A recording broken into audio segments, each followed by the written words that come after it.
पुढची कंपॅरिझन आहे as timid as rabbit. Rabbit means बरं, ह्याच्यासाठी आणखी एक सिनोनिम आहे समानार्थी शब्द. कोणता? स्पेलिंग HARE हेअर केस आणि HARE हेअर ससा.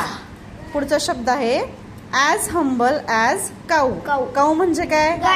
गाय. हंबल, हंबलचा अर्थ काय नाही माहिती? शोधा आणि सांगा.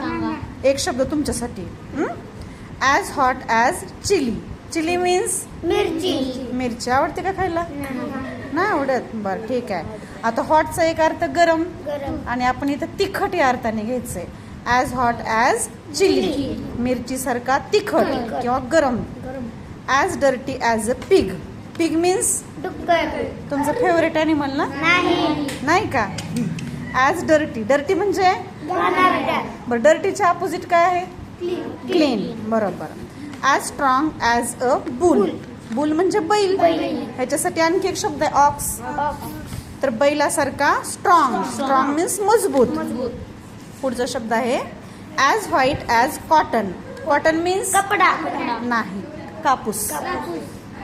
As white as cotton. White means हा, कापसासारखा पांढरा. As blue as sky. आकाशासारखा निळा. As black as hair. केसासारखा काळा. As brave as a king. राजासारखा शूर. As tiny as an ant. Ant means मुंगी. टायनी म्हणजे खूप लहान, मुंगीसारखा लहान. बघा, हे सगळे कंपॅरिझन्स आहेत. आणि ह्याच्यामध्ये आणखी एक आपल्याला व्हाईट. व्हाईटचा अपोजिट शब्द आलेला आहे बघा ह्याच्यामध्ये. ब्लॅक. आणि टिमिड. टिमिडच्या पण अपोजिट आलेला आहे. कोणता आहे? ब्रेव. Timid, brave. टिमिड म्हणजे भित्रा आणि ब्रेव म्हणजे शूर.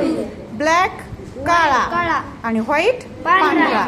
तर या ठिकाणी आपल्याला काही अपोजिट्स पण मिळालेले आहेत आणि हे कंपॅरिझन्स सर्वांनी एकदा वाचून काढा.